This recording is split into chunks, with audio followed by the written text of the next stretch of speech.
Welcome, everyone. This is Punch Life Back, and today is our Badass Book Club stream. And this is my lovely mother, Linda. Hi, everyone. She's also known as Tiki Meher. The secret is out. one of my biggest fans. Surprise! It's my mom. Nice to be invited. Right? What a great dog. Yeah. Aw, thank you, Mom. Thanks. Yeah. So this is our second Badass Book Club. It's just an idea that I'm testing to see, if we like it, if we like doing it, if people enjoy watching it. And so Punch Life Back, as you know, Tiki Meher is all about living fully, being fearless, and really like bouncing back and overcoming whatever adversity or trauma comes our way. So it's all about basically resiliency and living a badass life. So, right. Yeah. So I do my best to select books that have that theme in them as well. So last time we did Man's Search for Meaning, and today is Surviving Survival by Lawrence Gonzalez. And I think he's a journalist. Oh, do you remember? I think he is. Yeah, I think his background is he's a journalist. But yeah, I can hear a birdie. That was nice. Yeah, so this is a book I had read before, and I just finished reading it a second time, and I chose it because he did the first book that I was aware of his is called Deep Survival. And that was him interviewing people who survived like horrific experiences. We're talking like stranded at sea for a month, getting attacked by a shark, these things that like thankfully like almost happen to nobody, but they do happen. So he wanted to talk to the people and find out what allows somebody to survive something like that. And so that was his first book, and then he met people and was curious about these survivors, and then he quickly started figuring out that while the act of surviving the initial trauma is heroic, right? It's this like monumental, successful undertaking. The act of actually surviving the survival, what you do after the trauma, is maybe even more monumental and more heroic, because it spans the rest of your life. And so that's what this book is. He got really curious about, well, then what? What happens to these people who managed to survive? They had all the right ingredients in their personality. What happens to them? And so I chose this book because he approaches it through neuroscience and research and talks a lot about what happens to the brain during trauma. But at the end of the day, he kind of distills it all down to traits. Like, I think a good amount of them are really learnable or teachable that we could all adopt in our lives and then be more resilient to any of the trauma that we encounter in our life. Does that sound like what you remember of the book? Because I'm pretty biased about resiliency. I find it everywhere. So. Right.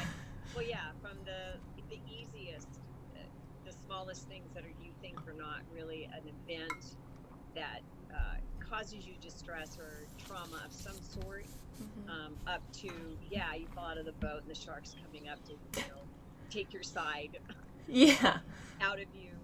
So from little things to very traumatic, unbelievable situations that you read. And the book's captivating because you can't stop reading because it's one horrific. Yeah. How could that get any worse? And then you see what the person did to get themselves out of the situation.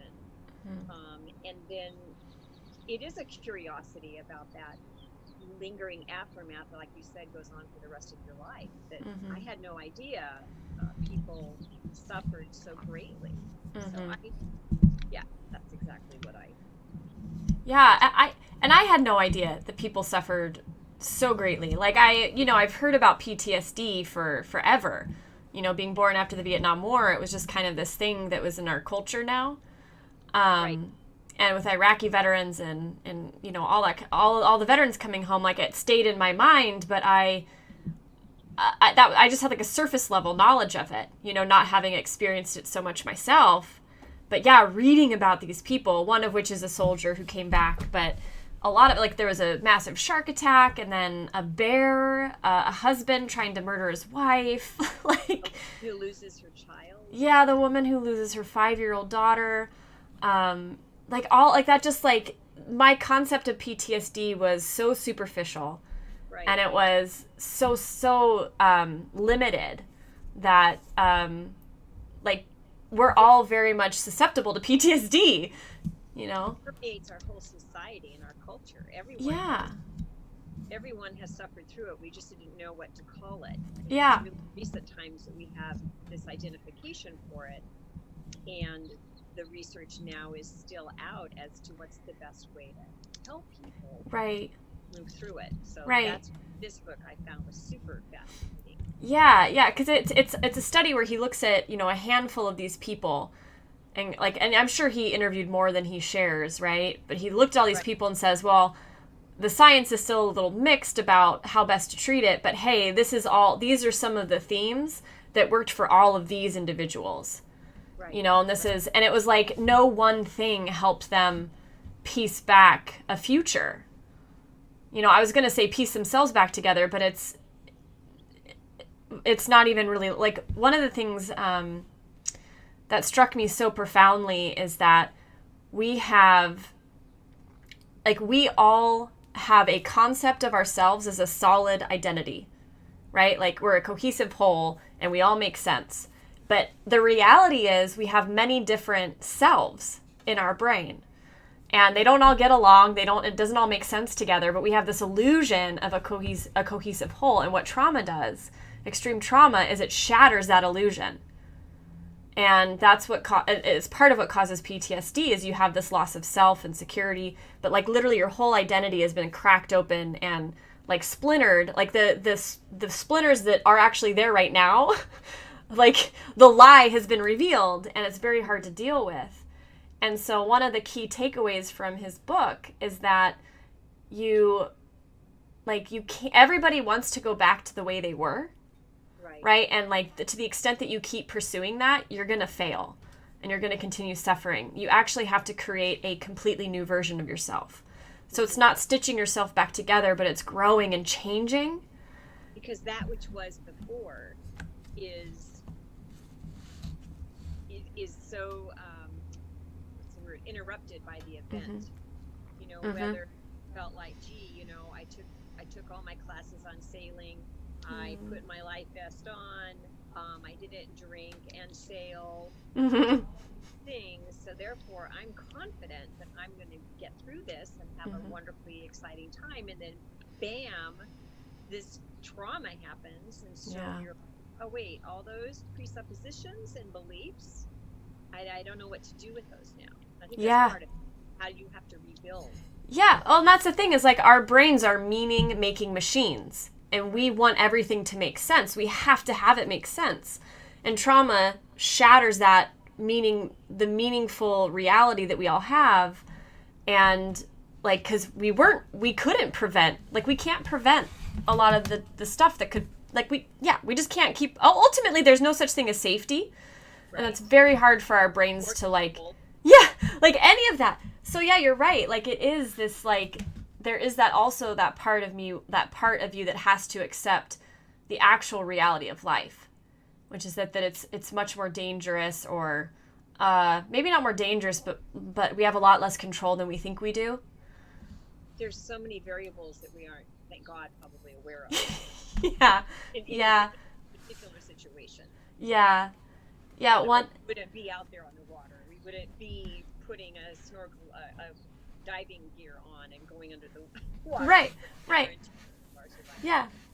Well, like, it's interesting because, like the world, like, so I remember, like, when I was in college studying political science, my favorite classes were on, like, warfare and, like, the big picture stuff, like, outside of our country, international, and so I remember learning about that the world is actually statistically a lot less violent today than it's ever been in human history. Right? But our perception, and this is kind of getting off topic, but our perception is that it's the opposite, because we have all these massive shootings and bombings, all these kind of things. So they're still terrifying, right? They still happen. But the world is much safer than it's ever been. Like, even against predators, right? Like, most of us aren't hanging out with lions anymore, or we don't become meals very often. I was thinking of the predator at the rest stop. What? The predator at the rest stops. When I was growing up, it was like, don't Oh, car breakdown in the desert and the rest stop, and oh no. right. Yeah, for me it was the white van. Yeah. The like white van without any lettering on it was going to kidnap you. Which then was funny because Dave, my husband, got a white van for work one time, and I was like, oh no, oh no. But yeah, so like the world, like, so I like the world, we tend to think of it as more dangerous than it is, and that's still true even after trauma, right? So like, you can still most people spend their whole lives snorkeling, surfing, scuba diving without ever having a shark attack. So the chances are very, very slim, but they do happen, and when they happen, your whole world is rocked. Right. And you've find balance and put things in perspective is a challenge, and just being willing to put yourself to find what you're comfortable. Everything that you're comfortable with is going to be changing and altered. So yeah. And to that point you were saying about I did everything right, and this tragedy still happened, and having to kind of like maybe forgive yourself or forgive the world for being that way. The thing that I was reminded of was, and this is something he talked about a lot, like he brought up intuition and the sixth sense, and he called it the stream. And that's something that I'm fascinated with, because as a life coach, we're always challenged and trained to trust our intuition. Right. But as a like non-believer who tends to want to see scientific evidence, like I've struggled like knowing, like translating my the coaching education into something that's real. Right? And like I'm like, well, this sounds like spiritually woo-woo garbage. Like, how can I use this to help people? So I'm always really interested in someone coming from a science background sharing like, yeah, this is like, intuition is real, and this is how it happens in the brain. And like, and this is just my, like, I'm going to butcher the actual science because it is a little above my head, I think. But, and maybe you can add to it. But he basically, like, we have 3 brains, essentially. We have the reptile brain, which was like the first brain we had when we were evolving. And that came with like the amygdala, right, which is the seat of fear and fight or flight. And then we have the mammalian brain. And then on top of that, we have our wonderful neocortex that allows us to be human beings and be aware that we're going to die one day, but also be able to like appreciate life and have perspective. So our intuition, or our gut feeling, our sixth sense, the stream, is our subconscious brain, like our reptilian brain, trying to communicate something to our logical neocortex. And that part of the brain doesn't use language, right? It uses emotions. It communicates through feelings into the body and maybe images. Like, I feel like I get like images when my brain figures something out.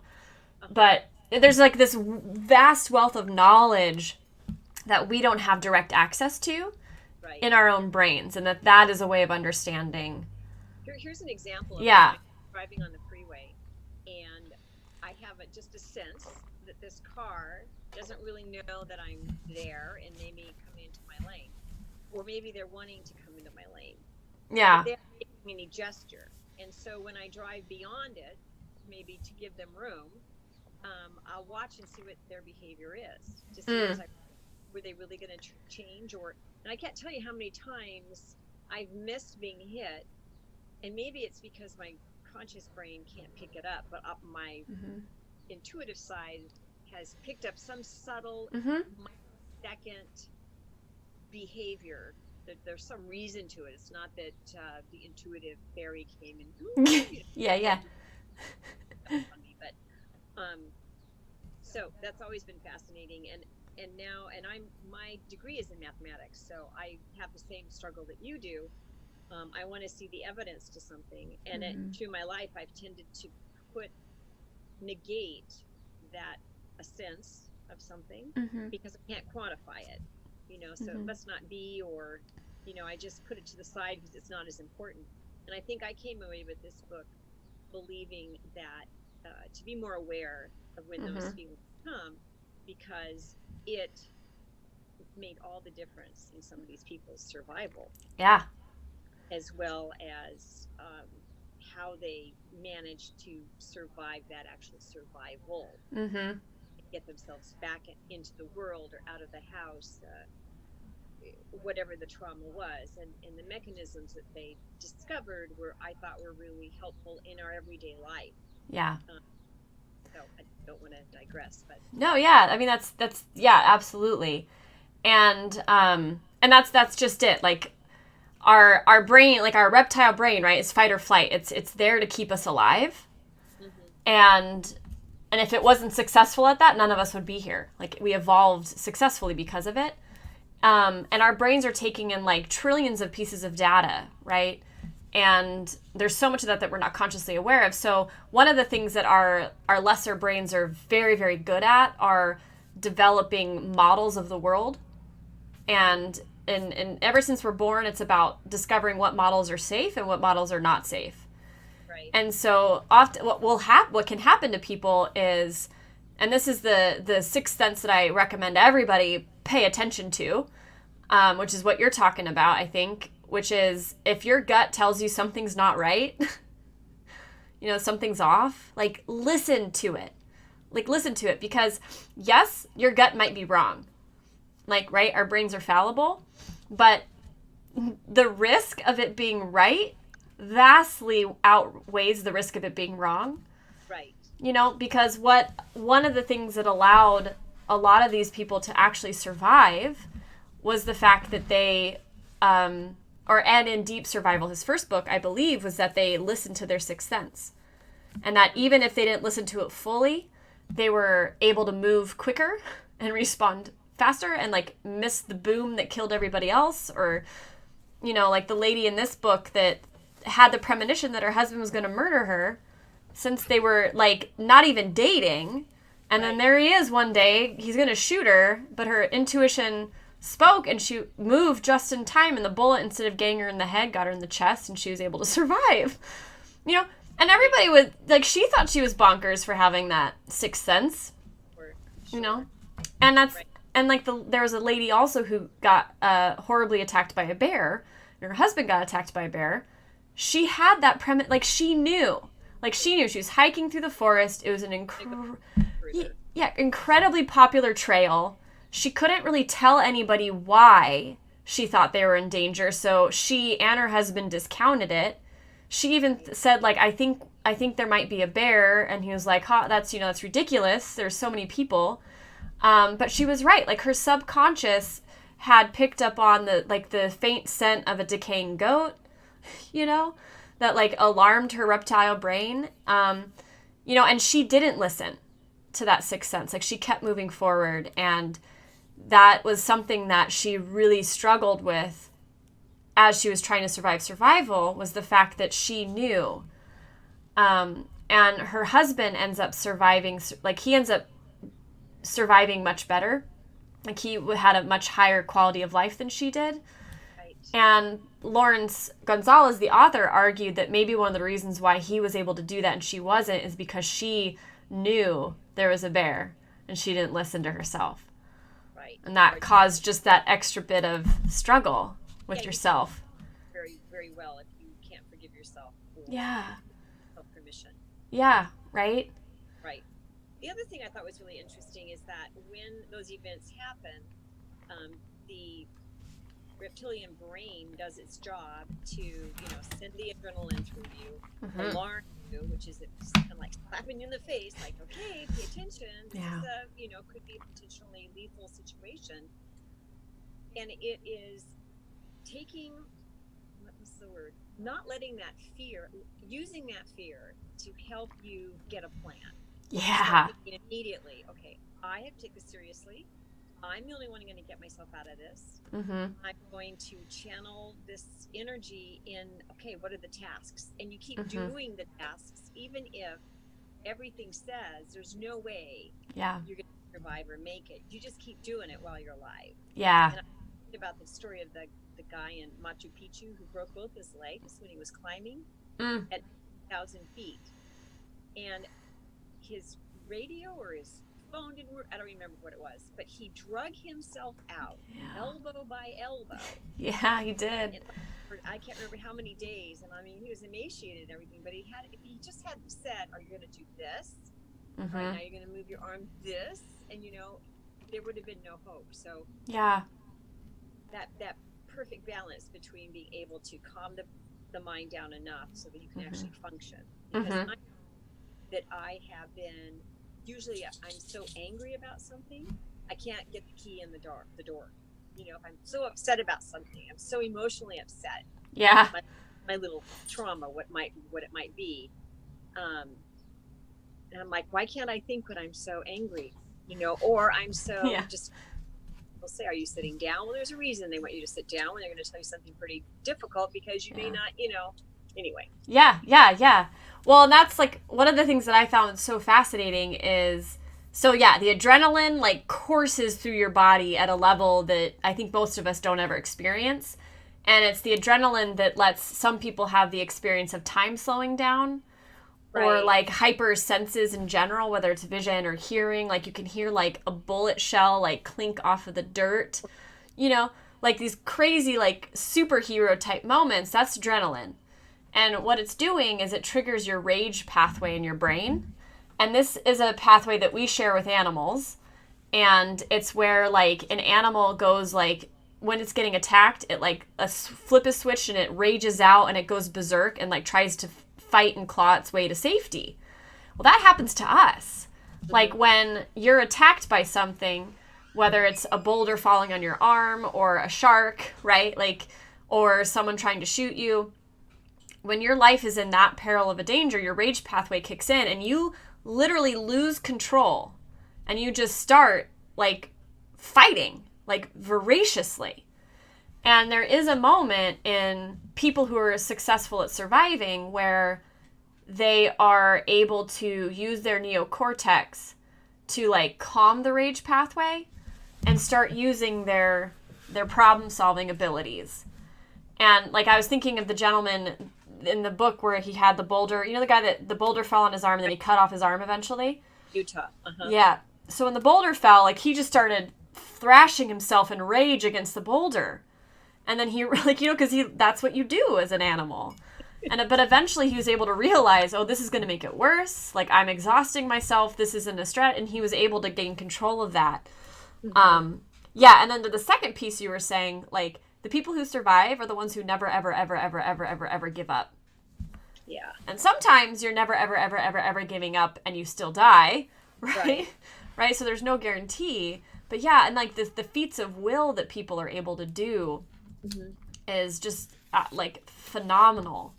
And I guess to that point, like something to take away is that the more we can develop our own perseverance in life, you're preparing yourself for something like this. Right. Like if you're not comfortable being uncomfortable, and like you're not willing to take small chances, like emotional risk taking, or like you always have to have the heat or the cool air at the perfect temperature, all of that like starts to cut away at your ability to survive should you ever find yourself in one of these situations, which I just think is so interesting. And like perseverance anyways is a wonderful life skill that is just great for us all to have. Right. But it has like now this added cachet of, oh, it might help me survive a shark attack, or a mass shooting. How cool is that? Hard to think about. Yeah, it is. What was I going to say? I thought, can we talk about the surviving part? Sure, yeah. Survive? Yeah. I found it really interesting how people found different ways, depending on their personality, to cope and to move through as they build their new person. And some of the things that they talked about was I can't remember what she survived from, but she found knitting to be really helpful.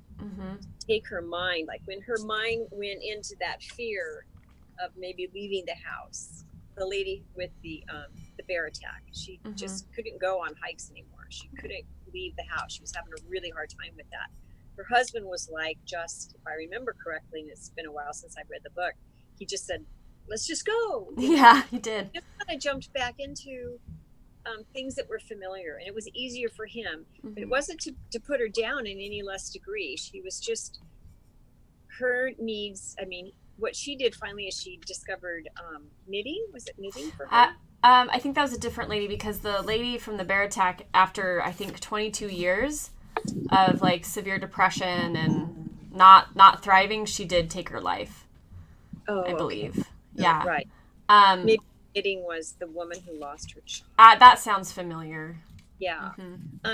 So, or the man who, so anyway, it was the concept of taking your mind when you know it's going down this dark, unproductive stream of thought, to take something that focuses your attention completely away from it.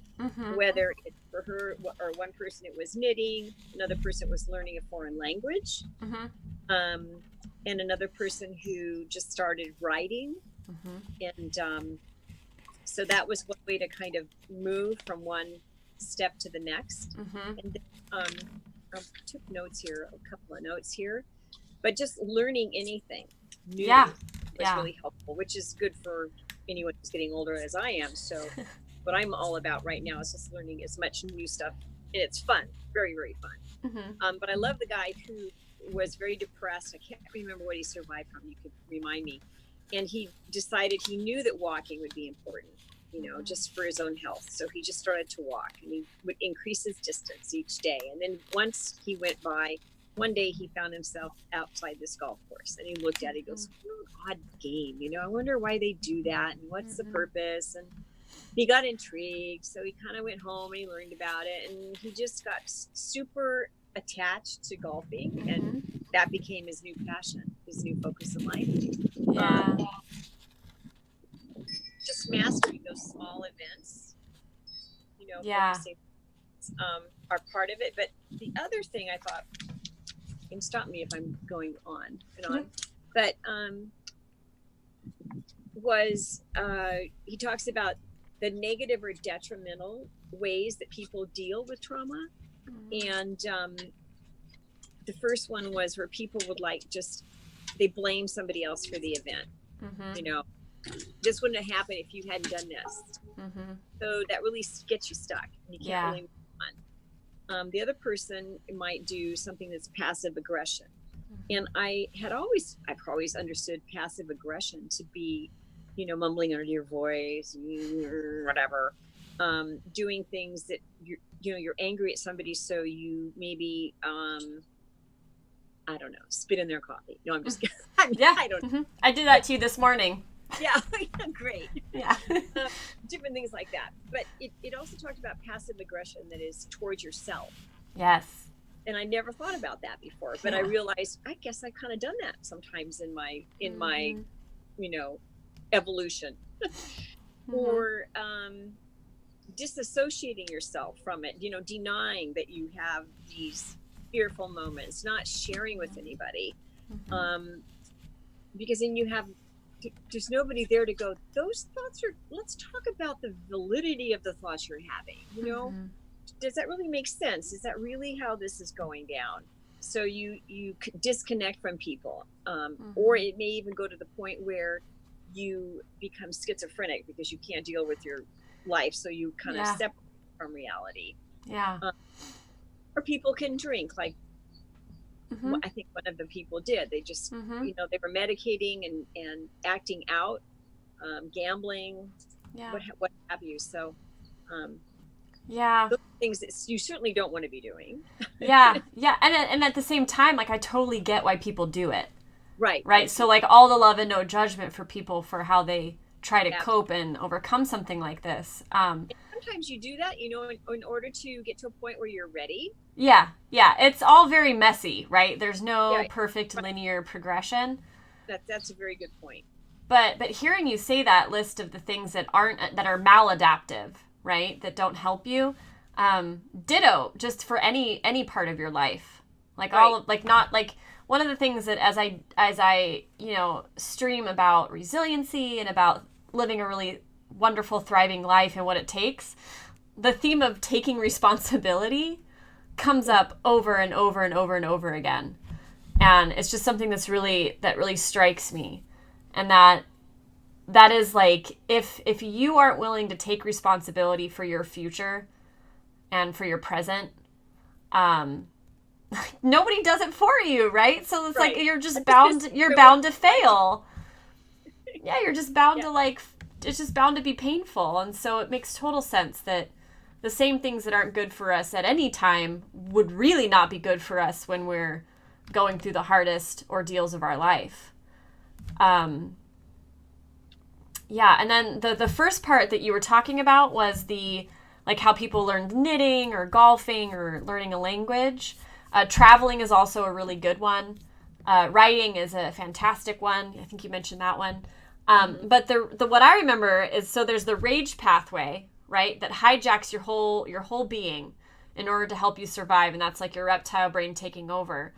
What you're talking about, all of those activities trigger the seeking pathway of our brain. Right. And that you can't be in both pathways at the same time. So one of the ways to work through PTSD, or just trauma in general, like it's almost like, the way I understood it, it's almost like the rage pathway and the things associated in the brain with the rage pathway get turned on, and they kind of don't get turned off. Mm-hmm. And the reason why you have flashbacks and in such intense, overwhelming moments is because your brain, in a survival mode, fights so hard to teach you what is going to hurt you. And so now you have this huge example of what almost killed you, and it's your brain's job to keep reminding you of the danger. Right. But unfortunately, our brains are not perfect machines. Right. You don't really need it over and over again, but you get it. So, but the seeking pathway, cancels the rage pathway by necessity. You can't be in both at the same time. You can't feel pain in two places at the same time. Can you not? That's what I was told many years ago. So I feel better. Let me stick my needle in your arm. Yeah, I call bull crap, because when I had my finger removed and I was on no pain meds after the surgery, it was excruciating pain. So Dave and Catherine did pressure points in my body, and that helped, but I felt both pains. Oh, but maybe not microscopically. Yeah, maybe my brain was doesn't matter. It felt like it was at the same time. Okay. All right. But the other great thing about the seeking pathway is you also you trigger the reward centers of your brain. So you start getting dopamine again. Right, and your brain learns. Yes, and so, and it's exactly. So because you're now starting to exist in the seeking pathway, which it just, to me, it sounded like a very, it's where most of us probably live most of the time anyways. It's the pathway where we can thrive and grow and change and blah, blah, blah. But that what was I going to say? I lost it. But yeah, so because oftentimes you'll be fighting depression at the same time. We'll get out of the rage pathway into the seeking pathway, and all of a sudden you get dopamine again. And he was saying it's because what you're doing is you're going out, you're learning something, you're doing something, and you're accomplishing something again. And all of those are beneficial to your brain. And you're seeing you have some power. Yeah, that's exactly. You're getting control again. But yeah, so your brain is actually able to now.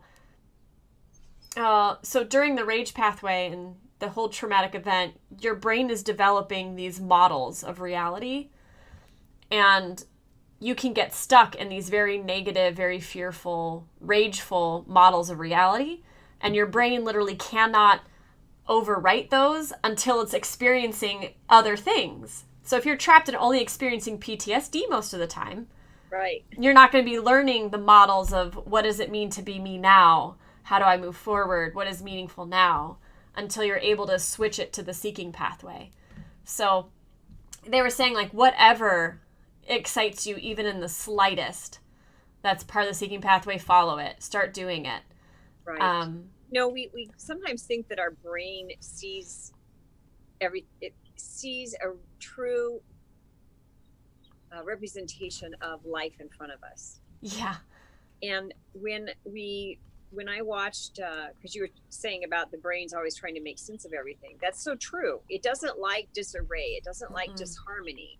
Mm-hmm. So there is a Netflix, I think it's on Netflix, program that's called Brain Games.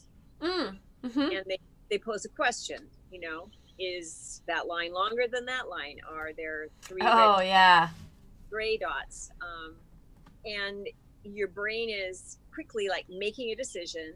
And so you think, well, there were this many. I could swear there were that many. Yeah. Nobody's going to convince me otherwise. Mm-hmm. And then they show you that, the brain oftentimes sees, categorizes, and it's false. It's not accurate. Mm-hmm. So that's important for us to realize. Yep. And it also makes sense that, especially with people with chronic pain, that they end up often being depressed because it's so debilitating of all of their good feeling chemicals. Yeah. That the brain just isn't making them very well anymore. Yeah, it's so true. I'm looking at my notes too.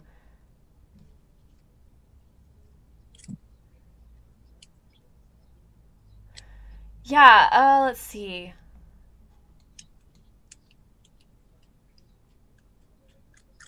So there's a point in the overcoming the trauma part of things, what he calls surviving survival, where the people who really do well over time, and I should say, like we touched on this earlier, but everyone who does well over time, they do so because they've chosen to grow and, in a sense, leave their old self behind and discover who they are now. And the vast majority of them found a lot of relief and sustainability once they were able to move themselves out of the victim mode, right? And they did that by helping other people. Yes, that's right. And dedicating their life to, in whatever form worked for them and meant something to them, but being of service to others. Yes. And that's something that, out of positive psychology, the type of living that has the most thriving quality to it, you're here on earth to help other people in some form. So it makes a lot of sense to me that that's reinforced here when you're overcoming trauma. And the idea, he says, see one, do one, teach one. And that helps people survive the initial attack. It also helps people overcome the trauma. Mm-hmm. So there was that. For support groups. Yeah, that's what I was just going to say, too. The other factor that is very, very important for people is as community. Mm-hmm. We are social animals, and so not being in touch with other humans. Because when you're really distressed about something and you're depressed, that's the last thing you want to participate in the community. Yeah. But it's the thing that's going to bring you the biggest, positive jolt of benefit. Yeah. And nobody understands. Right. Nobody's ever going to understand unless they have gone through a tragedy just as bad as yours. And even then they might not understand because you've had different experiences of it. But I just thought it was so serendipitous that, I was onto something. I'm so smart because Surviving Survival, he references Viktor Frankl's Man's Search for Meaning throughout the book. And I was like, oh, look at that. Yeah. But one of the things that happened with Frankl that he wrote about for survivors of the concentration camps is they all had this overwhelming feeling of being removed from the world and not fitting in anymore. Right. And that's and not being able to explain to other people the difference. So, really just know, feeling that they don't belong, that's not home anymore. And that's something that I think is universal for people who survive something. And it's because they've the personality has split, all that kind of stuff has happened to them that doesn't normally happen. So words to describe it. No, you don't. Your brain is a meaning making machine. It hasn't dealt with this situation before. But I can see your point that it would make the community that's so necessary for you to do well so very hard. Right. You know, and like people often don't know what to say, so they'll say stupid things, or they'll say they'll say nothing. They won't talk to you. Yeah. You know, because they're afraid of saying the wrong thing. So like it's also very, very, very messy. With like That's a capital of it. yeah, capital MESSY, like very messy. Yeah. But like if you hang in there and so it's not like your community's there and you're just all huggy and you share your heart and you explode your story on everybody. No, like it comes in fits and starts and stops and all that kind of stuff. But to the extent that you have other people around you that love you and care about you, right, that would listen whenever you're ready to talk. Like one of the fascinating things about the book was they mentioned that it used to be like in, I think, Veteran Affairs or something, like after the Vietnam War, maybe, they would like mandate the soldiers talk to a psychiatrist about their trauma, about their PTSD, and it went horribly wrong. Right. Horribly wrong. Like the suicide rate went up. Like talking about it was not helpful. Talking about it is helpful, but to the right person in the right time. Right. You know, it can't be a forced thing. You kind of have to go. You kind of have to go through some crap. Yeah. To get to a point where you're even physically able to talk about it. Yeah. So people need to really respect giving people time. Yeah. And just being there for them, whether they're feeling like it or not. Mm-hmm. Accepting them where they're at. Mm-hmm. And then when it's kind of like that person that comes to, you know, God bless them if they can come to the group, but they have to sit in the back and listen for 3 or 4 months and not ever say a word. That may be the very work they need to do so that they can talk. Because I thought very interesting about the vets too, that the what do they call it? Therapy, when you're just having conversations. Talk therapy. Just talk therapy, right? Conversation therapy.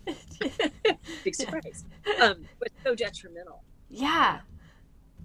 Yeah. So I'm going to be less, if I ever have an opportunity to talk to somebody who's gone through a really difficult situation, less quick to say, talk to somebody. You know, yeah. But when you're ready, you know. Yeah. And having gone through, you know, the loss of Ray, right? The last year, he's my father-in-law. And that was a very traumatic experience. He took his own life. But having gone through that, like so many people didn't know how to talk to us, like friends that were friends of ours for like, since we were kids, like, you know, and close friends, like so many people didn't reach out at all because they didn't know what to say to me or to Dave, you know, my husband, in that situation. And I totally get it. Like I've done that. Like I don't really know how to meet you there, you know, in a way that like is not like, I just don't know how to meet you there. Like I wasn't willing to get messy enough to risk saying the wrong thing. So I got why they weren't there and why we felt kind of abandoned in a way. Yeah. But at the same time, like now with that perspective and with this book, like I think just going to somebody, right? And being like there's no way like I will ever be able to understand you, like what you've gone through, but know that I love you and like you just let me know what you need and I'll support you. Yeah. Right? Like I just that I'm here. Like, I'm not going to judge you. There's no way I can understand you, but I'm here. I like whatever you need, listening, whatever. Being left alone, that's cool. But like, you know, just take that step, right? To form that community for them. Mm-hmm. Like be courageous and form that community for them, you know, and then it's up to them. Yeah. But no, it's a good point. It's kind of like the handicapped person walking down the street. We always avert our eyes. We're not really sure. You want me to look at you and kind of figure out what's going on with the leg, you know? Right. Or do you want to have a conversation, you know? Yeah. Yeah.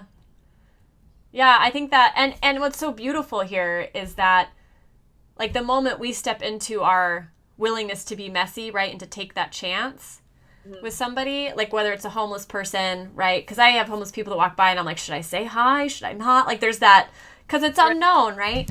Or a handicapped person or someone that's lost somebody, whatever, right?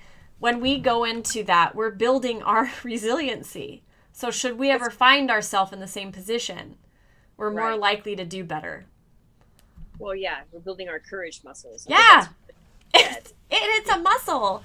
It's a muscle. We're not naturally programmed to take chances. Like we're programmed to survive and be safe. So it takes a lot of effort. What's the third part of the brain that makes us continue to do these things beyond the animal?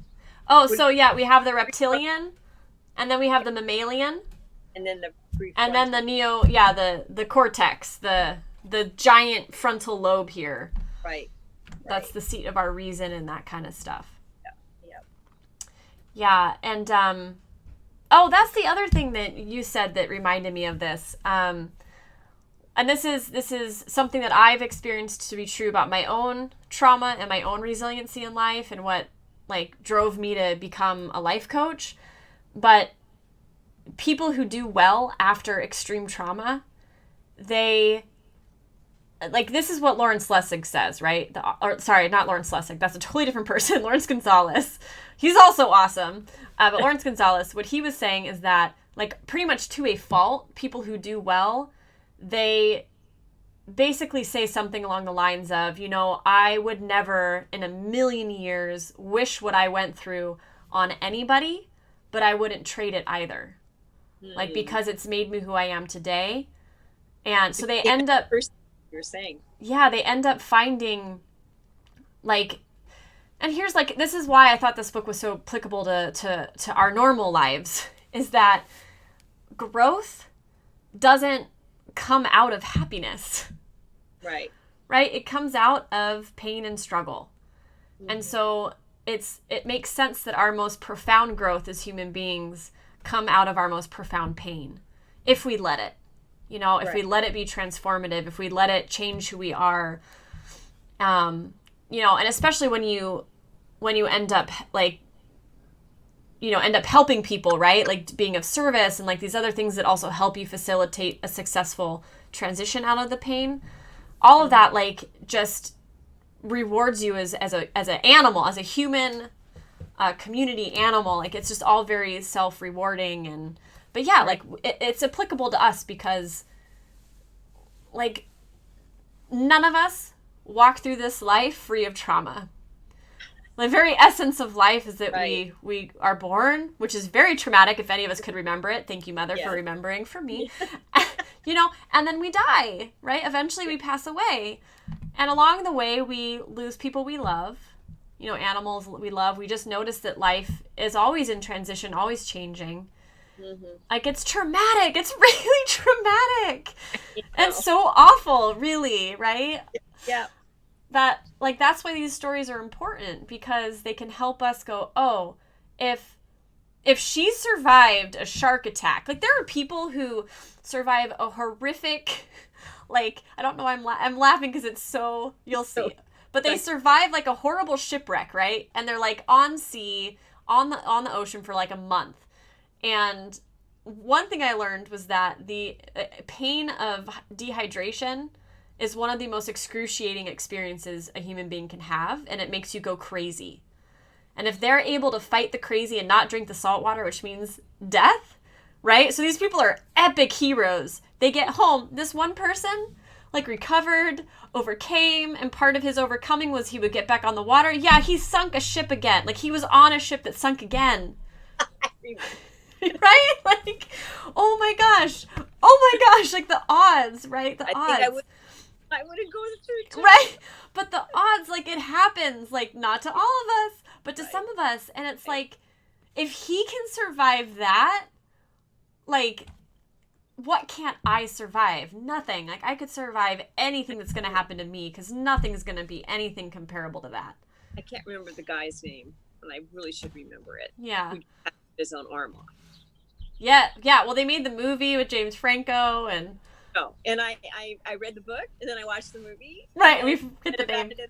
And I was just thinking, that's just amazing. What Yeah. you would never think you could do that, Yep. and yet he did it, and he was able to think with his Yeah. head and eaten, and He did not have a good tool for cutting off that arm. Like, he No. had to take breaks. Right, and he had a great. He had to cut through bone and nerves. Like, what? Yeah. Oh, the book's descriptions. Yeah. Well, and that. But he had the smarts from the very, very beginning to just take little sips of his water, even Yeah. though he thought he was screwed forever and he was going to die. Mm-hmm. He thought, well, just in case. That's the thing. Like, there seems to be this, like, like a hyper rationality of, or like this Herculean, like, gift that these people are able to have where their emotional system is going absolutely bonkers, and yet they're able to, like, pause it or take breaks from it and then have, like, hyper rationality of, like, okay, possibility, the potential. yeah, like, okay, most likely, yeah, I'm not going to survive, so let me write a note to my loved ones, but other than that, now I'm going to plan for survival, and I'm never going to give up. Like, it just, like, that's, like, I hope that I have that in me, right? Like, you'll never know. You'll never know, and you never want to find out, but if you have to find out, hopefully, some of these ideas sink into our lives and we remember them or whatever, or we develop our resiliency so that we have it when we need it. But what happened to him is he hadn't had the thought of cutting off his own arm. He was like an engineer, so he had like looped up like systems and had been planning it and trying to figure all that out for days. And then knew that like, oh, I really am going to die. I'm like basically out of stuff. And then you start hallucinating a lot, which is also then like, how do you not give up when you're hallucinating? And how do you think rationally when you're hallucinating? But that's very common. And even his hallucinations inspired him. Yeah, that's what I was going to say. Like, he had this dream about, like, he literally left his, like, boulder cave and met his future son. Right. Like, was a kid running around, and that's when he was, like, certain he would actually survive, and he got the idea to cut off his own arm. Right. And it's like, and that's something that... That's something that Viktor Frankl, A Man's Search for Meaning, had. He was able to find his purpose to live in remembering his wife and having conversations with his wife, even though she was dead. Like just being able, like there's a beautiful trick of the brain that you can find hope anywhere. And not just hope that has no power behind it, but hope that feeds you enough to keep you alive and to keep you fighting. Right. And feeds your sense of purpose, and that can be a loved one, that can be seeing your future kid. It can, like, other survivors and other people in concentration camps had, like, kept records of the atrocities that they wanted to get out into the world, or they had works of art or books that had gotten burned that they wanted to bring back and finish. Like, whatever it is, like, that's the thing, like, the sky's the limit. It just has to be personal to you. But the human spirit is so amazing. Right. That's so true. We're creative beings. Very much so. Yeah. Yeah. And that's the other thing too, that I thought was so helpful for me from this book is that there's no end point for these people where they're not suffering. Right? Where they don't remember that they've lost their child, or that they went through the shark attack or whatever. Like, there's no end to the suffering. The guy that did golf, he was like 18 on a World War II aircraft carrier against Japan, and from the deck of the ship watched our country, like, carpet bomb places, and he watched like Japanese women with their children jumping off of cliffs to their death, or pushing their children off first because the Japanese said we would kill all the kids, right? So like he saw like hundreds of thousands of people through binoculars just dying on the beaches, right? Just these, like, he saw what war really was from a distance. So he was horribly messed up from this. And what was I saying before this? This matters. Resiliency, creativity. No. Oh yeah. So he was never at a point in his life where like that all was okay. Oh, where right. he didn't, and he lived, at the time of the writing of the book, he was still alive. I think he was like 86 or something. Like that was never okay for him. He never got over it. And that's kind of true for, I think, all of the people. Like it became a part of them. And it reminds me of what Frankl said. And it was something like, one of our freedoms is to choose how we suffer. Like we can't prevent the suffering, but we can choose to suffer well. Like we can choose to let the suffering become a badge, right? It can increase our humanity. It can help us grow, help us change, become better people.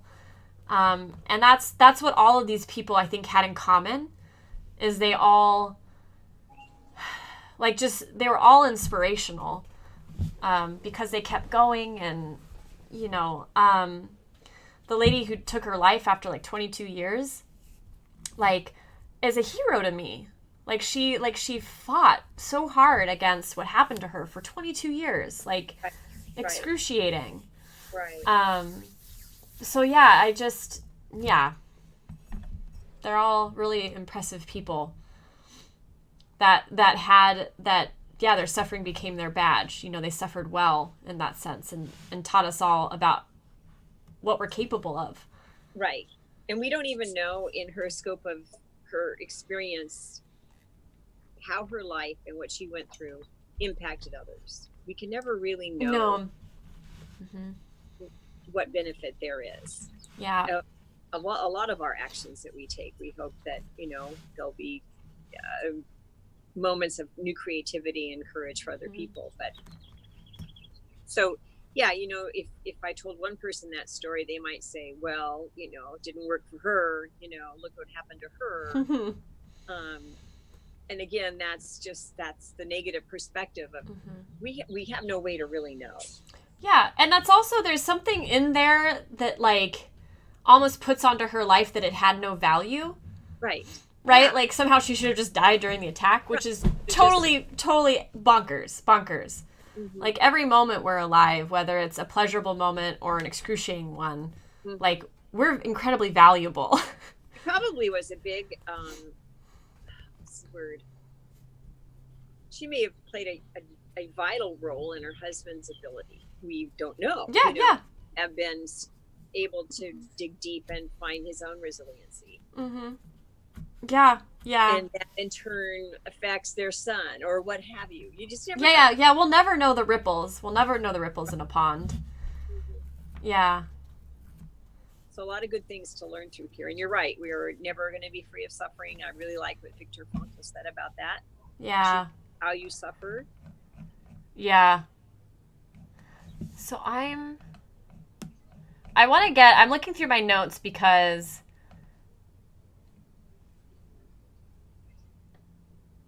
oh, this is great. This goes back to what you were saying. There's a quote. It says, in their transformation, survivors become so self-reliant that their behavior becomes scarcely believable to us ordinary folks. Huh. And that makes me think of the guy who cut off his arm. Huh? Kind of shame us. No. Well, that's not how I interpret it. I'll mention it. I used to race mountain bikes. Yeah. And professionally. And I had a friend who was using a new seat post from one of the manufacturers in the mountain bike circuit.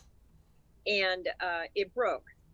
And she had a choice to either not continue the race, or she would, and she's known for it, for what she did. She raced another 50 miles.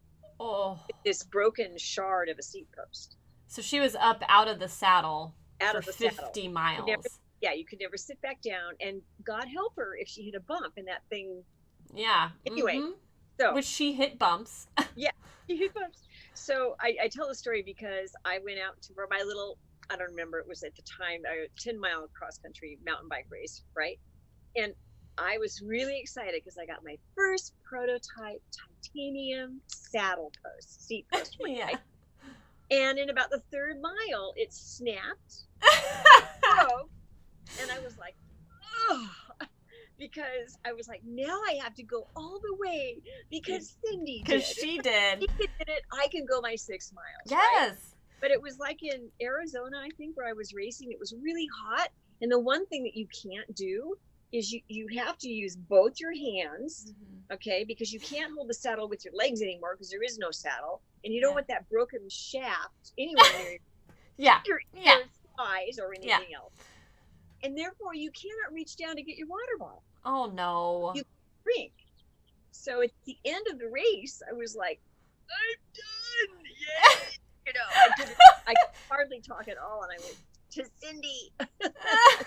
Anyway, that's a shout out to Cindy Whitehead. Yeah, Cindy. Yeah. That's a beautiful example of like competition serving you really well. Right? Yeah. Like, you know, because I mean, you could have quit the race, you know, like not like you were gonna get a place anyways, right? You weren't gonna be first, second, or third, right? But you proved to yourself, right, that you could do it, and that was worth it.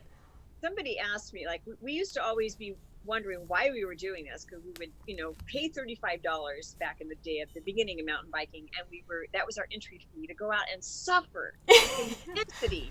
You know, and we would laugh when we'd be out on the trails, and we climb up to the mountain slope, you go back down, you climb up again, you know, and we go, we're paying to do this. Yeah. And then someone said, well, what do you find so rewarding about it? And I said, you know, it's like a mini crisis that has a start and has an end. Yes. And when I make it through the finish line, it doesn't even really matter where I am. It's really great when I win, you know, and I did really my personal best or what have you. But I survived this grueling physical event. Yeah. And we would have stories to tell, you know, like they couldn't see our numbers because we had so much mud on us. Yeah. Close it down and all of the adversity. And it was just, the poor family members would stand around and get so bored, you know, because we're talking about, and then this happened, and then the bear came out onto the trail, and did you see the cows? Did you ride through the cow pies? Yeah. You know. Anyway. Yeah. But we had a lot of joy, and we built ourselves into stronger people just through that sport activity. Yeah.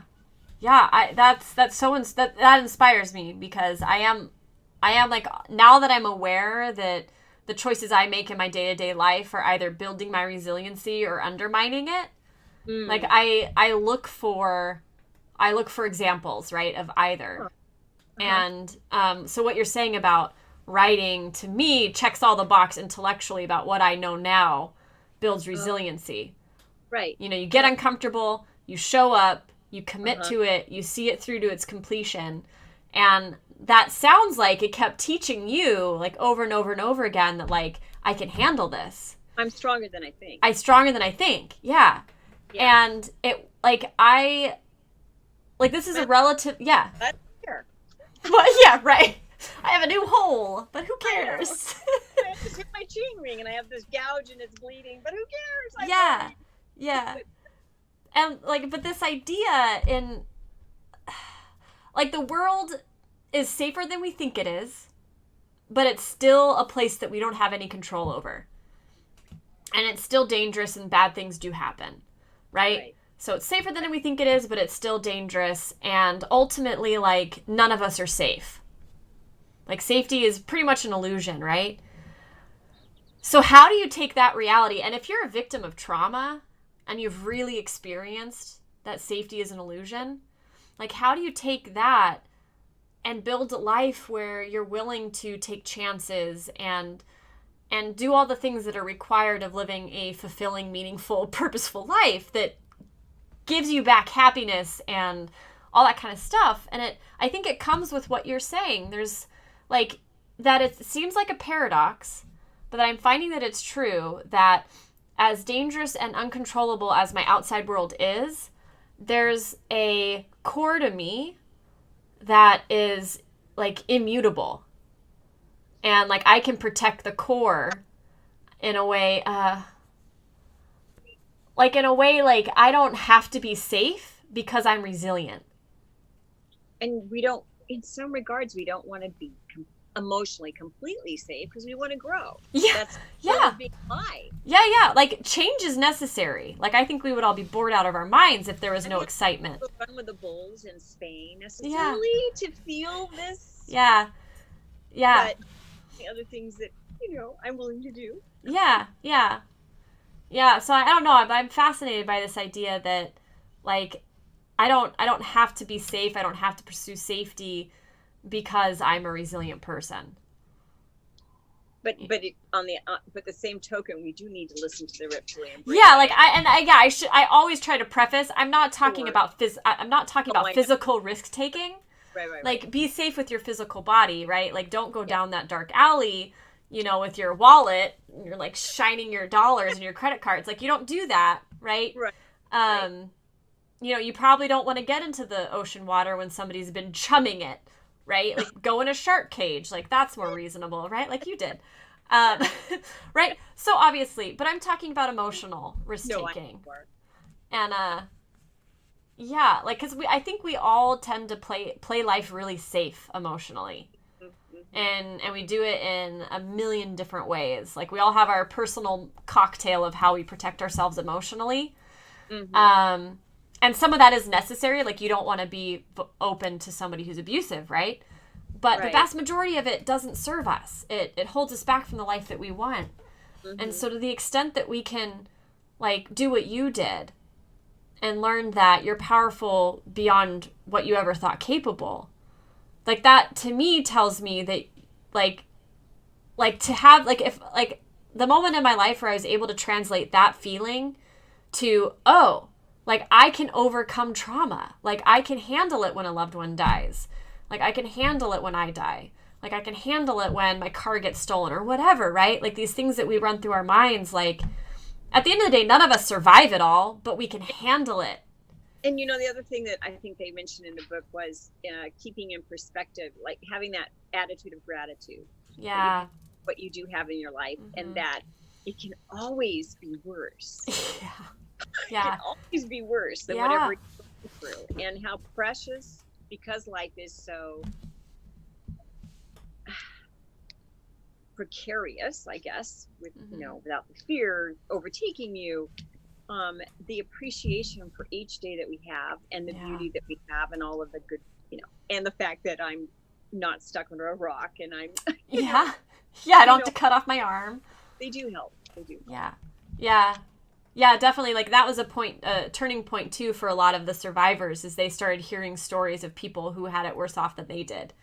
Right. And that gave them, like, a break in their perspective and made them feel a little bit better. Yeah, I think that's really valid.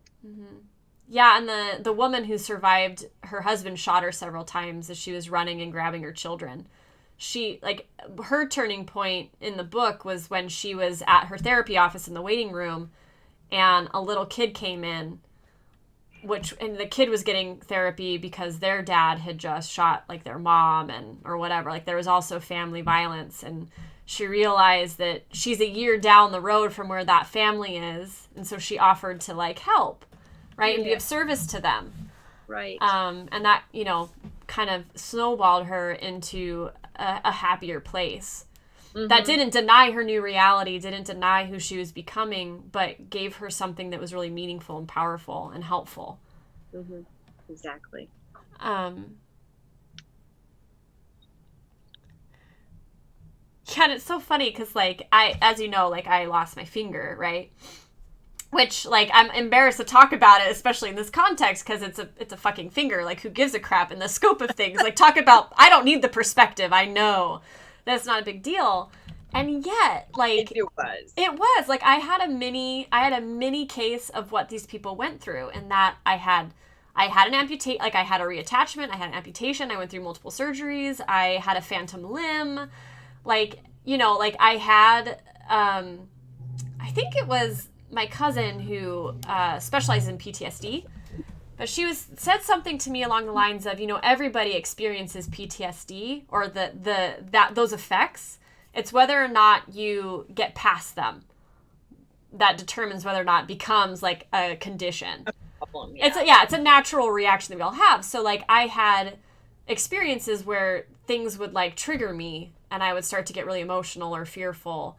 And they didn't always make sense, right? Like, kind of PTSD does. Like, I was able to heal from those quite well, but my life completely changed. Like, I changed careers because I lost my finger. Like, even just that tiny amount of of trauma and what we all had to go through as a family and all that stuff it was literally like one day I woke up and like, I think we've talked about this, but the reason why I stopped acting, because I was an actress for like 14 years, right?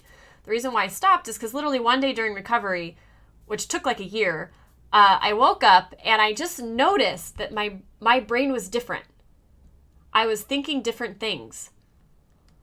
And it was the strangest thing. It was like I had no control. Like I didn't know of the shift. Like the shift had happened underneath my consciousness. Something had changed subconsciously about my belief about the world. Because I was now having all these different reality statements that it was me, but it really wasn't me. And I had to work backwards to figure out what changed. And I ended up figuring out that I used to think I wasn't loved.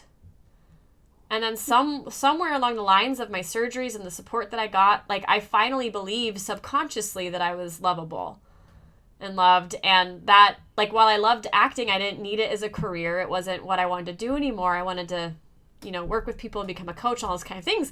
But it was like the craziest thing. It was a process that like I just had to experience in order to benefit from. Like I didn't have to do the work in a way. There's just how the brain worked was so fascinating. And it is true that there's a shift.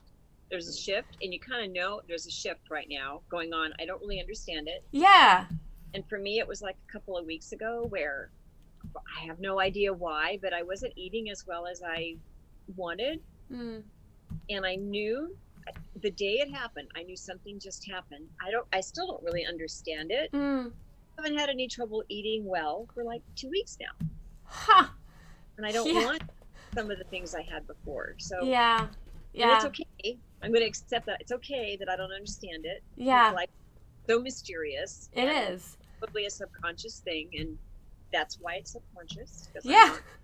You're not consciously aware of it. Yeah. Yeah. But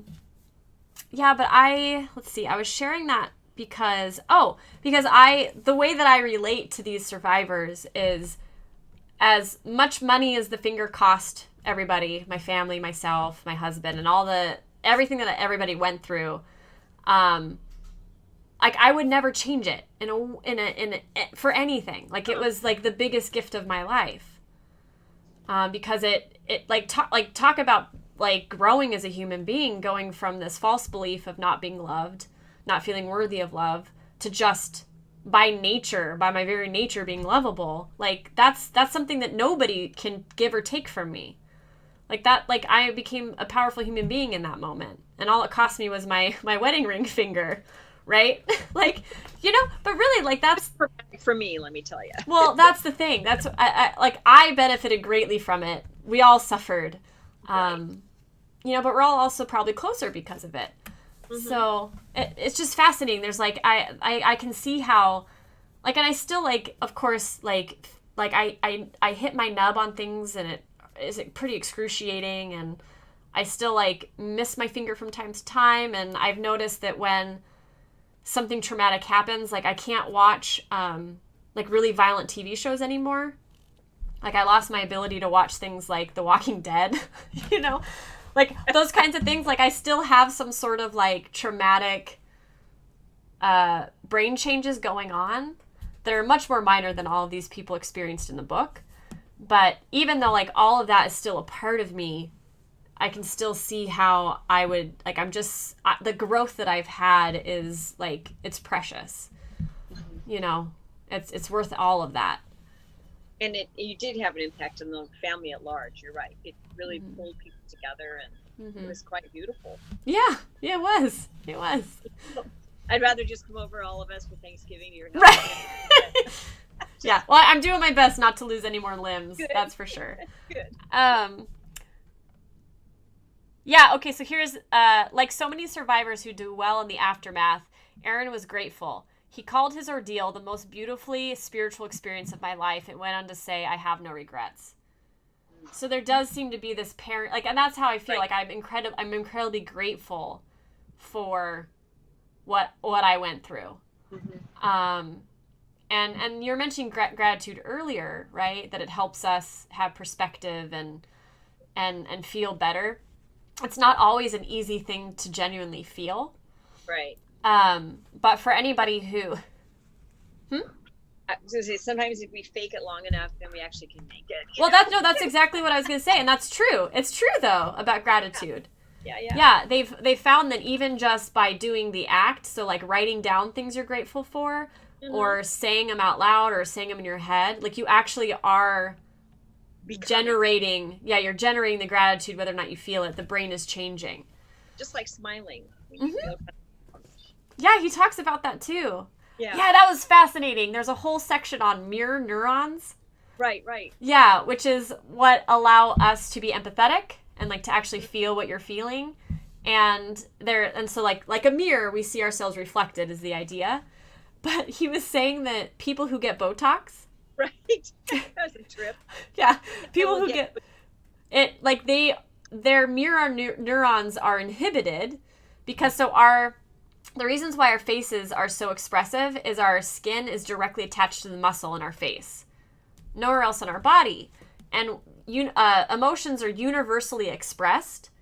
And there are things called micro-expressions that happen very, very quick that consciously we don't pick up on, but subconsciously we see them all the time and recognize them in people. So people with Botox, like, because this is paralyzed, they can't do the micro-expressions. So they actually are no longer able to see the micro-expressions from other people. Because the mirror neurons are actually, they're a physical, like they're in your brain, but there's a part of that circuit that has to be expressed to be received.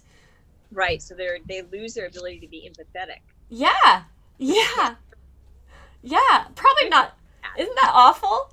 Yeah. And I've been like ranting against actors, or mainly actresses, who get a bunch of Botox because I'm like, their performances are terrible now.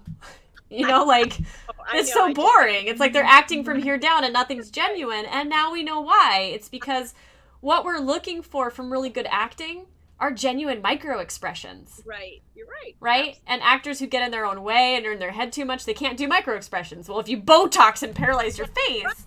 I know. Yeah. It's true. It's fascinating. But I just had no idea that they're like making themselves retarded. Basically, right? Like, because now they're not going to be able to see when their kid or their husband or their wife, like, has a micro expression of anger or happiness. That's great. Can't tell when they're lying to them. No. Yeah, you can just start bullcrapping them all the time. It's great. Hey, Mom, you need some Botox. Yeah. Oh, yeah. You'll wake up and there'll be some needles above your forehead. I'll be like, the evil child. Yeah. But this reminds me of the other part of the book that I thought was like that I don't really understand. But he was saying that our brains make like neural maps for our nervous system. Oh, right. Kind of got lost there too. Yeah, and like there's a very famous experiment where there's like two hands on a table. One's a real hand and one's a rubber hand, and there's a divider right here. Right. And like the person is looking in a mirror, so he sees his real hand and his fake hand, and the technician is running a feather on the fake hand. Right. And the brain thinks it's the real hand. Like you end up taking your neurons and mapping a nervous system into the plastic hand somehow. So that when the technician takes out a hammer and smashes your hand, you have the reaction of as if your hand really got smashed. Like you pull back, your adrenaline spikes, you have this huge reaction to it. That's crazy. Yeah. So the Lawrence Gonzalez was theorizing that maybe road rage happens when somebody has neural mapped themselves into their vehicle, which we're capable of doing. Like we've learned to identify our physical safety in our body with our car in a way. Uh-huh. But more interestingly, the reason why so one of the survivors was a mother who lost her 5-year-old daughter very, very suddenly to I think a bacterial infection. Right. And I always had heard that, losing your kid is like the worst thing that can happen to you. Oh no, we just lost you. Oh, my battery. Okay. Well, we'll wrap it up if you die. Don't really die. No. Okay. But I always heard that, losing your kid is like the worst thing that could happen to a human being. I never appreciated this dimension, which was that when a child is born, the mothers form a neural pathway into their child's body, that you neural map yourself into your infant in order to hold the infant, feed the infant, want to do all those things. So it's like your infant becomes another arm, another appendage of your physical body. Like this is an actual phenomenon that takes place. And just like and so as the kid gets older and you no longer have to hold it all the time, your brain like undoes that mapping as it replaces like the new understanding of what your kid is. And like kind of naturally... You're too heavy to hold now. Yeah, like the brain naturally separates your brain's reality so you no longer think of the child as an actual physical appendage of your body. It's a natural process we go through. Well, she lost her kid when the kid was 5. So she didn't have the ability or time to undo that mapping. So she like when you lose an arm or a leg and you have a phantom limb, your brain senses the limb is still there. And so you'll try to move it, and it causes pain and discomfort just because the brain hasn't done a new neural map yet. Like it still thinks the arm is there. Well, she experienced that with her child, that her body was in physical pain because she couldn't hold her kid. Oh. That on top of the emotional dimension, there was this brain body dimension that caused her to have a phantom limb of a daughter. That just like was something I was never aware of, and it just like broke my heart. That's even something that can happen to somebody, you know. And so losing a kid, I don't know. So before we go, I really wanted to hit like what those things are that help somebody thrive.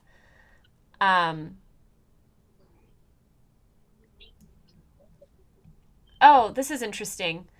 I really liked what he said here, and it's a little bit long, but there is no ideal state of being alive, just as there is no ideal of beauty, though we like to imagine both. Our constant compensation is inherent in being a creature that must move and seek and imitate and learn, and rage at times as well. In an ever-changing environment, we must live within a narrow range of conditions just to stay alive. If we get too cold, too hot, too dry, too wet, we'll die. Our bodies are constantly chasing those moving targets. The chasing of ideal conditions that we never achieve is what we call life. If we ever reached the ideal, we would do nothing, want nothing, and have no motivation. From the outside, we might look like a patient with sleeping sickness. To be alive in any functional way, we must strive. Striving means struggle in the endless push-pull of pain and pleasure, raging and seeking. Perfect. That's yeah. Summation. Yeah, the feeling of being alive only exists when we're in pain, rage too. And seek on. Yeah, go rage pathway. That sounds like a Star Trek thing. Yeah. Like, live long and prosper, rage and seek on. Yeah, this one woman's intuition told her that she had cancer, and then that her cancer came back. Another woman knew she was having twins because she could tell when she was ovulating that she did it twice. Like, people are amazing.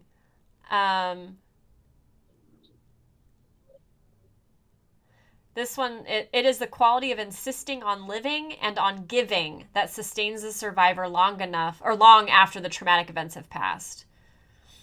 Yeah.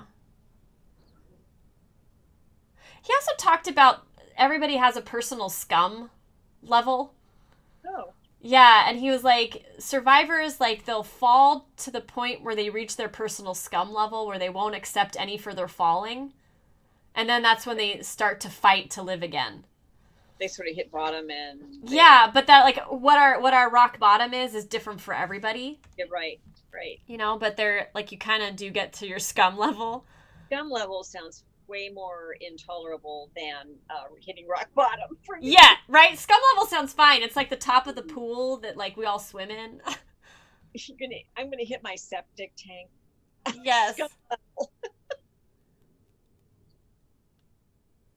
Oh, this is great. And this is really important, I think, for life, but also for overcoming trauma.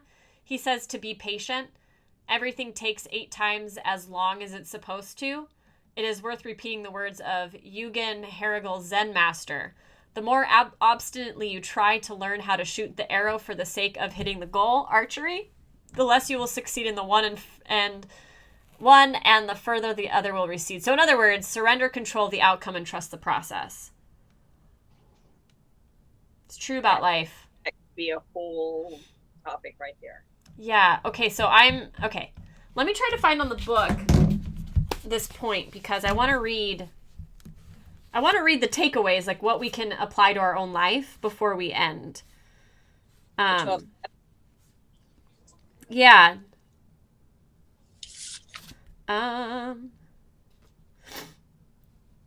Make use of the fear. Well, I think that's from Deep Survival, not Surviving Survival. Okay. Here we go. The rules of life. Okay. So these are the things you can do to overcome trauma, but I think also just like cultivating these qualities in our lives now would not only help us should we ever find ourselves in one of these situations, but also just help us live like a happier, healthier life. So the first one is want it, need it, have it. Devote yourself passionately to an art, a craft, a musical instrument, a language, a horse, or your own education. So he's saying like all the time, like trigger that seeking pathway that rewards you with like dopamine and all that on the oxytocin. Also keeps your brain younger because you'll always be learning something. Huh? It's more than just going to Amazon. Yeah. Not just window shopping Amazon all the time. No, that's really powerful. That's a powerful statement. Yeah, the second one is be here now. So it's more than just like practicing meditation helps us to be here now. But he's also talking about like taking the time to cultivate, like to touch into your intuition, your subconscious brain, like give it space throughout your life or your day so that you can hear it. That's really important. Yeah. Sometimes I deal with stress by just becoming super active. Yeah, exactly. Which is also a great coping mechanism at times. Yeah. And like that's helped a lot of people overcome trauma. Yeah. But yeah, if you want to be able to hear your subconscious when you're about to die, you can cultivate listening for sure. Or just look to it for the better choice. Yes, exactly. Exactly. A lot of creativity comes from here too. Yeah. 3, be patient. Everything takes 8 times as long as it's supposed to. So that's when he says, in other words, surrender control of the outcome and trust the process. I love and that like gets at life being a journey, not a destination. If we all thought of the destination, we'd give up on the journey, right? Like, what would be the point? Yeah. What would be the point? Number 4 is be tough. Learn to suffer well. Richard Tedishi, a psychologist who treats post-traumatic stress, said that to achieve the greatest psychological health, some kind of suffering is necessary. Yeah. And that gets to the... Get stuck with why me? Yeah, no. That's trapping yourself in that victim state. Right. Not helpful. Take responsibility. You'll be much happier, I think. Yeah, but that gets at Viktor Frankl's, like, we have the power to bear our suffering. Like, we choose how we bear it. Okay. Number 5 is get the small picture. People who suffer do not have to suffer all the time. Even those in Nazi death camps found beauty and inspiration in their days. So he says, like, try to find something inspiring, beautiful, that can trigger gratitude even in the worst situations. Right. Wow. Not easy.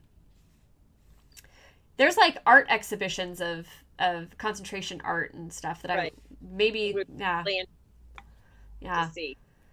Number 6 is put things in their right place. Traumatic memories don't go away. Rituals are one way of controlling when and how you experience them. So they mentioned in here someone like got married, like on D-Day, or like they would take like a traumatic date and transform it into a happy date as a form of a ritual, or like they would go to like a memorial on a certain day every year, and so they kind of would then be saving their suffering for that day of the year. I thought they were talking about ritual of becoming an OCD person, because that is fear of being out of control is one of the reasons they do what they do. Yeah, that's a good point. I think that's probably would be considered like a maladaptive use. extreme maybe. Yeah. Versus, like, I think what they're saying here is more like, what's going to help you? Let's build a ritual around what can help you and make it a regular thing that you do. Okay. Yeah. Number 7, work. Here you go. As Richard Malika said, staying busy is the most effective means of adaptation after trauma. Yeah. Yeah, survivors turn fear into anger and anger into action.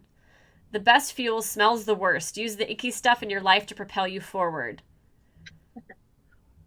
Yeah. Good words. And it says that this can also be used in the short term and for troubles less serious than major trauma. It's a good everyday coping tactic. Absolutely. Yeah. So I think, like, as long as it's in balance, right? Right.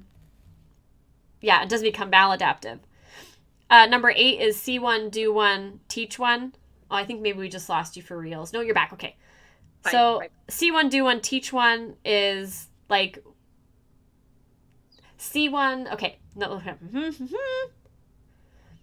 He says he's discussed the idea of seeing one, either literally or in imagination, when you desire something. He's talked about doing one, which is work, the last point. He said the third element of this strategy involves altruism, doing for others, not for yourself alone.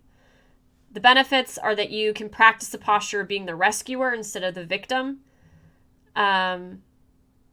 Yeah. You also are releasing chemicals, becoming more optimistic. 9 is touch someone. Staying socially connected is one of the most important and effective adaptations. This means staying close to family and friends and making a decision to be with people who have the right attitudes. But, like, we hug people because it releases oxytocin. You know, and, like, just touching human beings releases the feel-good brain chemicals that can help, that the rage pathway doesn't have. So it helps transition you out of it. And even just having animals, like, to pet can help. Especially dogs. Yeah, like, we actually thrive on physical touch. Yep. Number 10 is be grateful. Whatever the survival event was, you're here to deal with it. Maybe as with a crippling injury, there's no end to that event. No matter how crazy your life seems at the moment, being alive is cause for celebration, for only the living can celebrate. Yeah. That's lovely. Yeah. 11 is walk the walk. Act as if you're better. Fake it till you make it. Just start. Just go. Yeah. Oh, and number 12 is life is deep, shallow up, which is humor is essential. Yeah. It quiets the amygdala and reduces stress. So the more you can laugh at yourself and the world, the easier things become. Saturday Night Live has a purpose. Yes. Oh, this is cool. It says, we are all of us desperately here, desperately trying to be and do here. And if we are not in passionate pursuit of our doing and being, we're missing the entire show. That's nice. Okay, so I think we'll leave it with this thought because it was the very end of the book, I believe. Let me make sure. Yep, it's the end of the book. He says, so his daughter's name is, is this his wife? Hold on. I think it's his wife. Debbie. Debbie sat beside me, strong, thriving.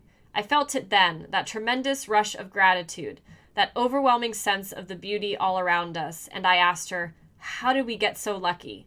She looked at me and smiled and said, as if it were the most obvious thing in the world, we went through all the bad stuff to get here. That's perfect. Yeah. That's great. That's really well said. Yeah, right? So yeah, any final thoughts? You know, it's an exciting journey. Yeah. I'm really loving learning more and more every day. And, you know, when I was young, I thought I knew everything. And you get older, you're like, wow, I don't know everything. And now that I'm older, it's like, I'll never know everything. But I will always be learning and striving to discover and do my best to embrace life and whatever it brings our way. You know?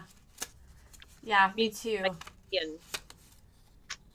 In that, if I feel like if I'm open to learning always, then there's nothing that will be. I will have a very fulfilled life.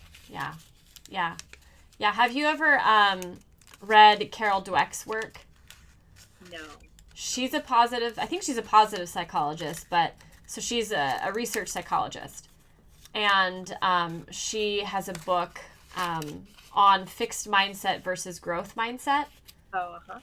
And that's we'll have to do a book, badass book club on it, but that's what you're talking about, which is as long as I have an open mind and I'm willing to learn, and like I guess she takes it a step further, and it's basically like everything that happens to me is an opportunity to grow.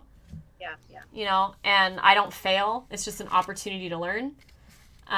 It serves you so much better in life than thinking that who you are as a person and the world is fixed and can't change. Right.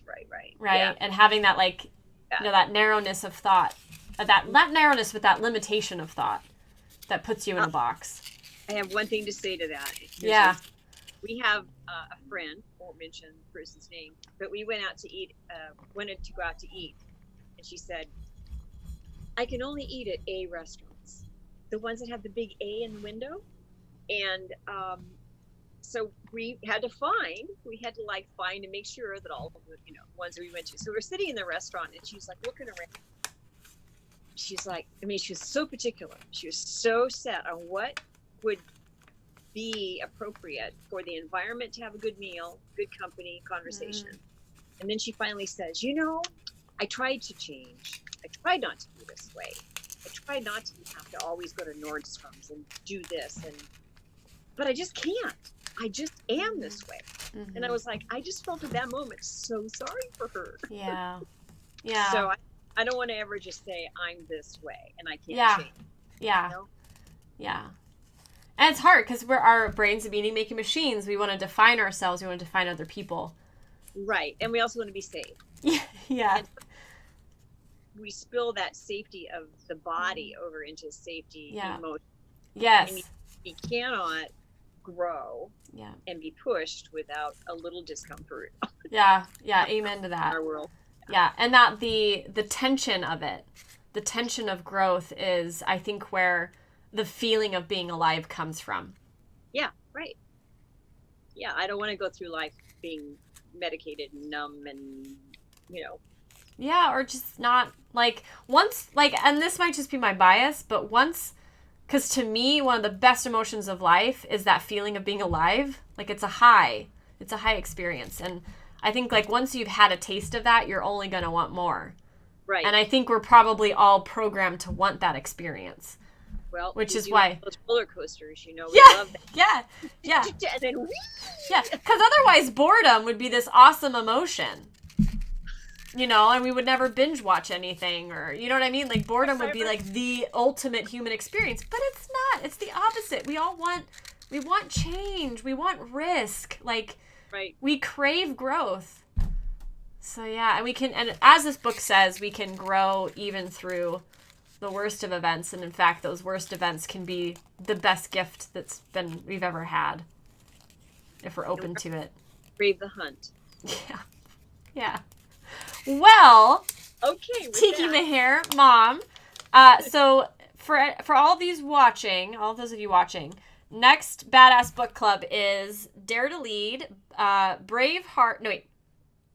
No, I wrote this down. Just Dare to Lead by Brene Brown. It's her newest book, and we're going to stream our podcast. I'm struggling at this point.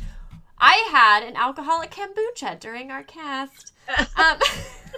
By the way, anybody, I love, if you're in the LA area, Kombucha Dog, they're awesome. It tastes delicious, and they adopt the doggies out that are on the label. Yeah. Right here. Yeah. I do love that company. That's so funny. Yeah. So anyways, on the 26th of May at 1 p.m. Pacific Standard Time, we're going to talk about Dare to Lead by Brene Brown. And I think, I haven't read it yet, but it sounds like a culmination of her work so far, in that she is going to be giving us practical tools we can use to live more wholeheartedly and to lead wholeheartedly, and to do all these things we're talking about, which is build our bravery, risk being vulnerable, and how to deal with shame. Awesome. So yeah. So thank you, Tiki Meher, Mom. I love you. This was fun. Thank you. I had a good time. I learned a lot. All right, so everybody, until next time, stay true and never settle.